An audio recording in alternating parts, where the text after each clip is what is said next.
as part of growing spiritually and understanding energy and doing all this work for all these years, one of the probably most difficult things that's been to understand is frequency and understanding what my brain wants, what my thoughts want, but then understanding the actual frequency my auric field is sending out, which is very, very different to what I actually want.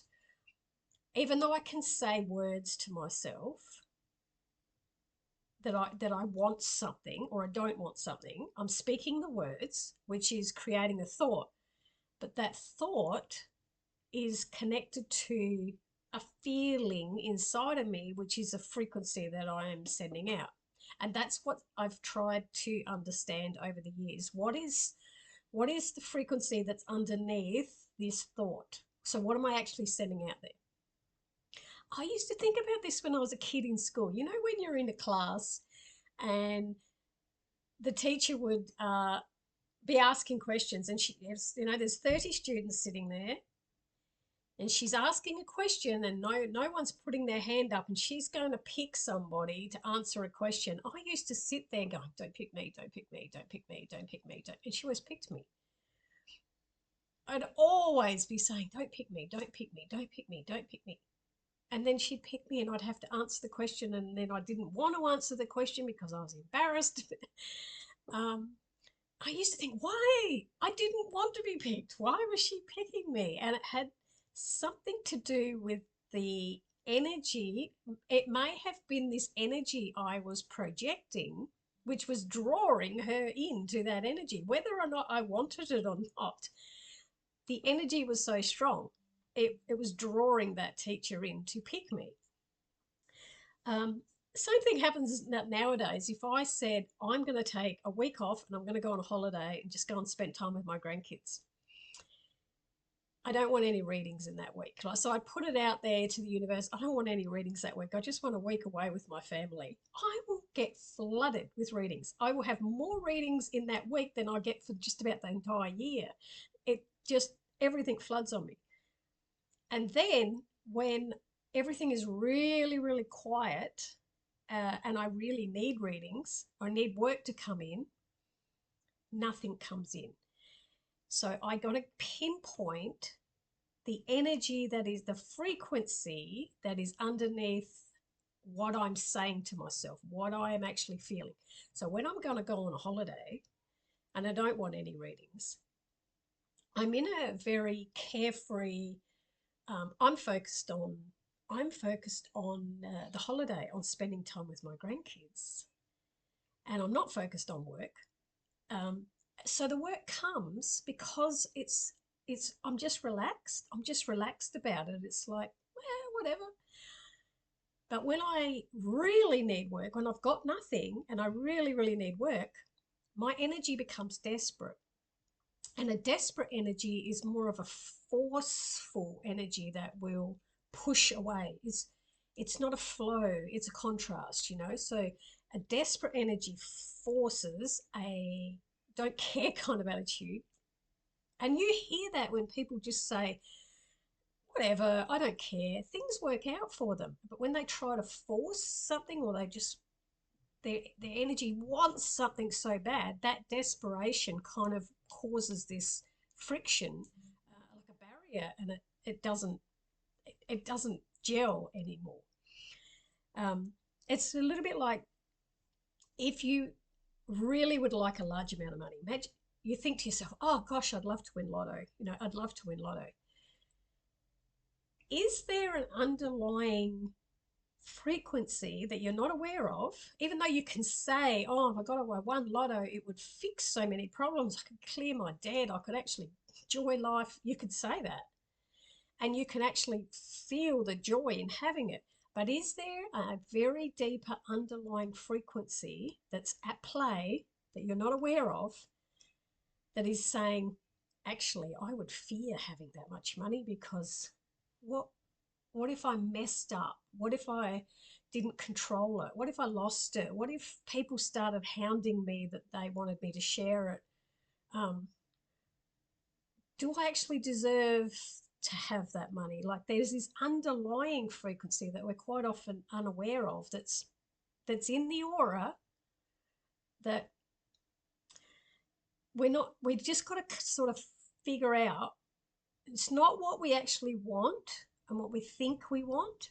We've got to figure out what that frequency is that's in the system, which is also tied into what the soul is wanting in this existence. I know anytime that I have felt any kind of desperate, I can feel myself doing it. Like I'm getting desperate. I'm starting to over talk things. I'm starting to overthink things. It's not sending out the right message, and it doesn't fix anything that I want it to fix. The minute I let go and go, oh, okay, I can't control that, it just seems to flow a lot better. So it's also thinking about somebody, because we all exchange energy. Like you send out a frequency and other people feel that frequency. It's in your auric field. And a good question to ask people that you're really, really close to is, what kind of frequency do you feel from me? Like when you are around me, do you feel nervous? Do you feel drained? Do you feel comforted? Do you feel excited? Like what is the energy that you get from me? A lot of healers that have a very natural healing ability in their aura, it can be mistaken for a sexual energy. So somebody will come into your aura and they know, especially it might be a man, and they'll come into your auric field, they get close to you, and they can feel that you have something in you that could heal something in them, but they mistake it for a sexual energy and think it's just a physical attraction. It's much deeper. It's going much, much deeper. It's like there's something going on soul level healing, but the brain only sees the egoic physical thing that's going on. Like, oh, I can get some sexual satisfaction from this person without realizing you're actually getting a healing that you don't even realize it. When you're thinking about somebody else, because this is how our energy works, it's got to be two people. This will only work when two people are on the same frequency, right? So if I was thinking about somebody who I used to know them a while ago, and I have a nice memory of them, I think, oh, they were really good to be around. I wonder what they're doing now. I have no expectation from them. I have no need from them. It's just a curiosity. I hope they are okay. I'm quite possibly, when I have that and they just keep popping into my head, I will see them, like the next day I'm driving along and I see them, or I see a Facebook post comes up, or Instagram post comes up and they're there, and I get to see what they're up to. And it's just this curiosity of, I don't expect anything from you. I'm just curious because I like you to know how you are. So there's this fluent energy exchange. If I was desperate for somebody, so I was laying there in bed at night time and thinking of them because I had a need, right? The only reason I'm thinking about them is because I need something back. I keep thinking about them because I want them back in my life, or I want them to contact me, or I want them to answer me.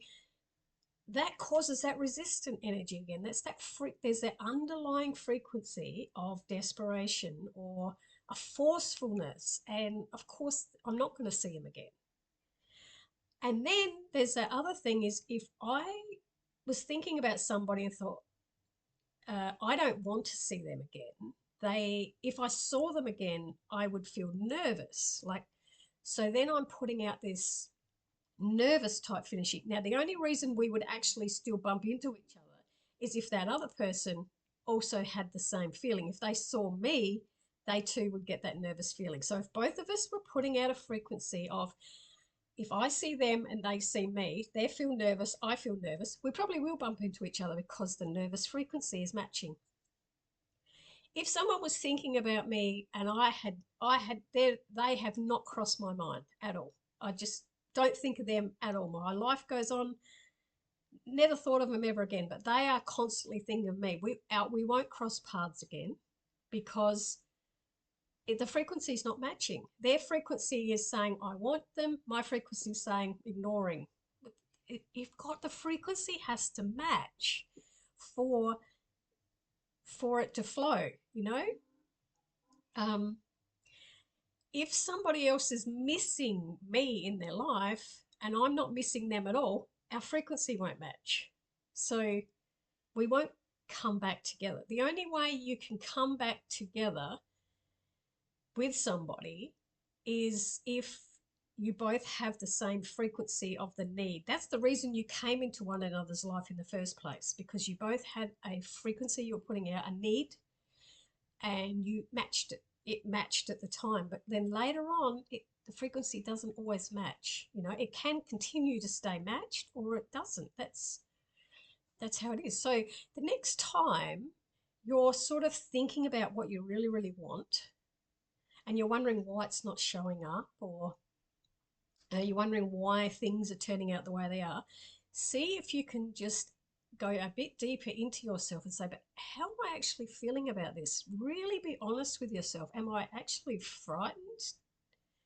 Would this be overwhelming for me? Would my nervous system not tolerate this? Try to get underneath to see, is the frequency desperate, or is the frequency, I don't care, whatever happens, whatever happens, That's where you get your answers to understand why things happen the way they do.